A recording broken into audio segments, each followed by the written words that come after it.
Alright guys, so yesterday we learned trigonometric ratios. And with those trigonometric ratios, we could solve for missing side lengths. Today, we are going to learn inverse trigonometric ratios. And those allow us to find the angles.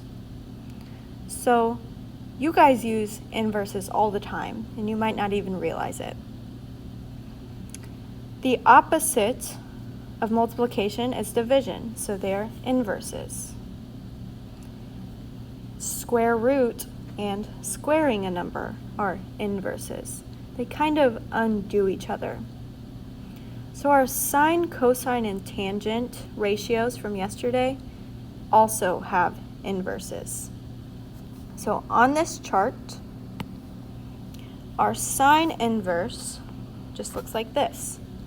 That little -1 or power to the -1 just means inverse.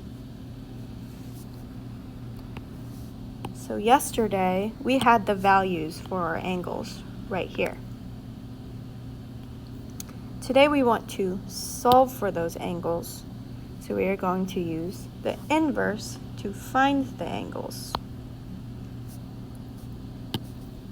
Let's see what this looks like.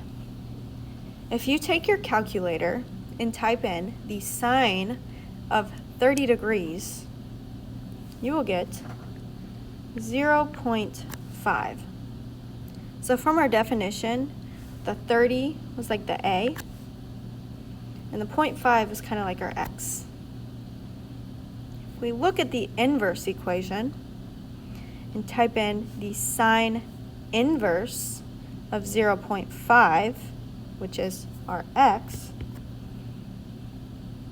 we get our angle measure, which is 30 degrees.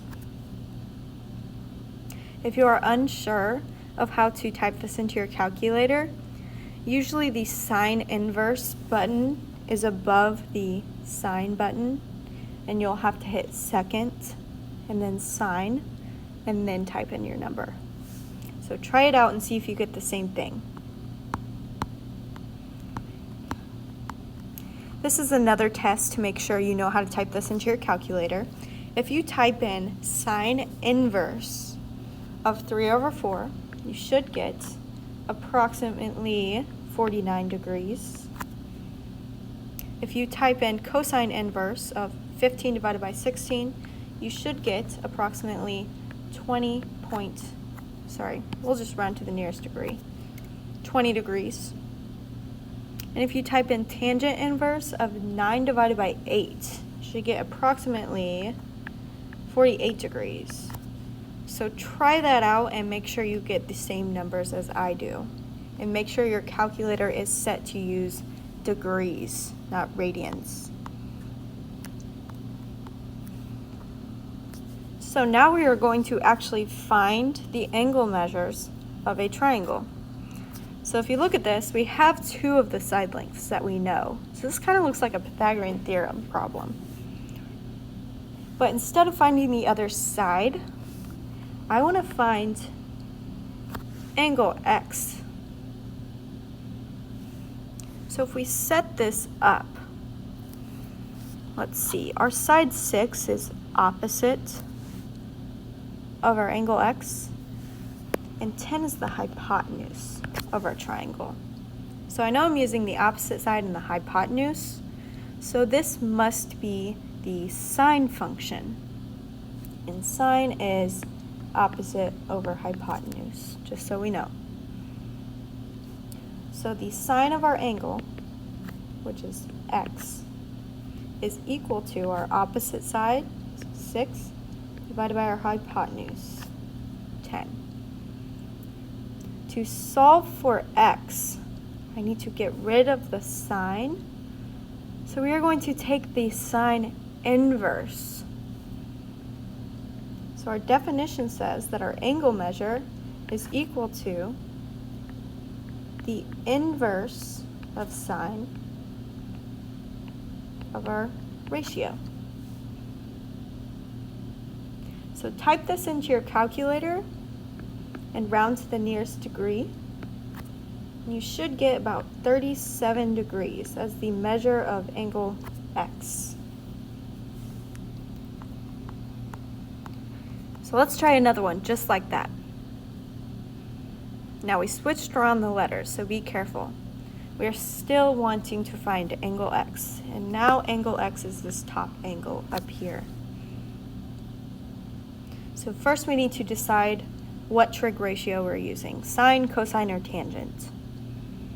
Well, I know the side with the 20 is my hypotenuse because it is across from the right angle. And the side with the 15 is adjacent to my angle X. It makes up the angle, or it's right next to the angle. So I have adjacent and hypotenuse.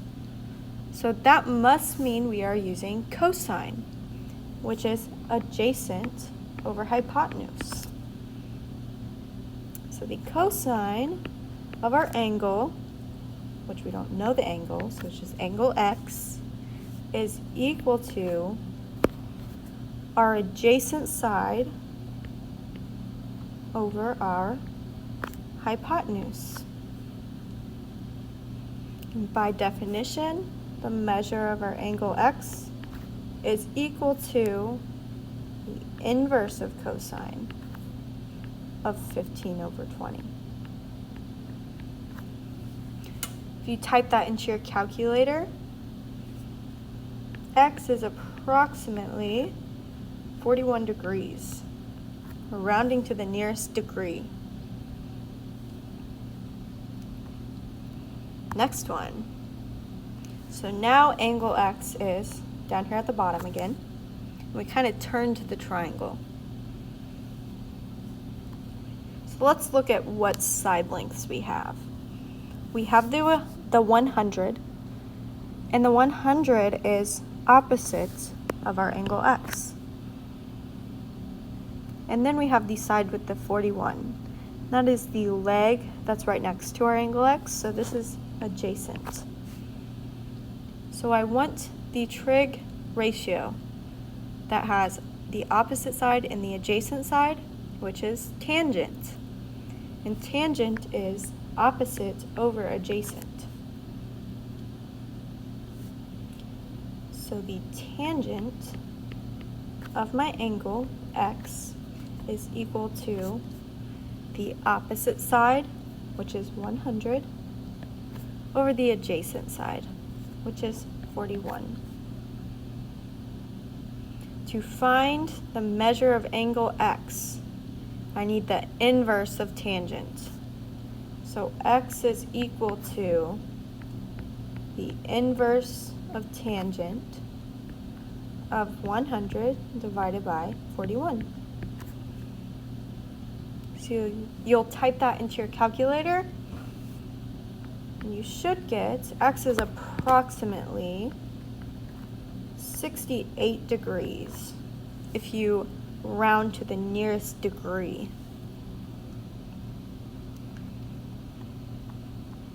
Now this last example is a little bit different.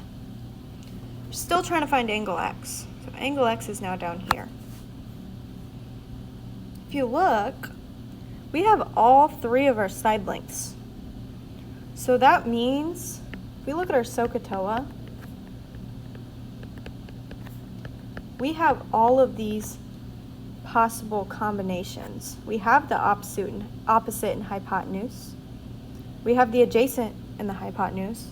And we have the opposite and adjacent. We have all three sides. This just means that you get to pick. And no matter what function you pick, you're going to get the same answer. So I'm just going to go ahead and go with sine. So if I use sine, I know sine is opposite over hypotenuse. So the sine of X is equal to our opposite side, which is 5. 5 is across from the angle, over our hypotenuse, which is across from the right angle. So 13 is our hypotenuse. To find the measure of angle X, take the inverse of sine, we get, let's see, x should be approximately 23 degrees. And I encourage you to try to solve this problem with cosine and tangent. And you should get 23 degrees no matter what you do. All right, and that's all I have for you today.